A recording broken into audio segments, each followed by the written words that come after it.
تر ټاکنې نیټې وروسته د امریکایي ځواکونو حضور به افغان سوله ټکنۍ کړي.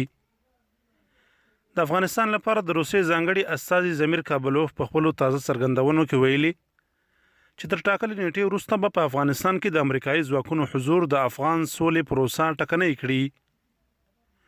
نوموړي په امریکا غږ کړی چې په افغانستان کې د خپلو ځواکونو د پاتې کېدو هڅه نه کوي او هڅه دې وکړي چې افغان بحران د ډیپلوماټیکو لارو څخه حل کړي. کابلوف د امریکا له ولسمشر جو بایډن غوښتنه کړې چې د دوحې تړون ته د ژمنتیا وښیي او له افغانستان څخه د خپل ځواکونه وباسي ترڅو په افغانستان کې جګړه پای ته ورسیږي او یوې تلپاتې سولې ته زمینه برابره شي. باید وویل شي چې روسیه داسې مهال له افغانستان څخه د امریکایي ځواکونو پر وتلو ټینګار کوي چې وړمه ورځ د امریکا ولسمشر جو بایډن ویلي و چې د مای میاشتې تر لومړۍ نیټې له افغانستان څخه د امریکایي ځواکونو وتل امکان نه لري.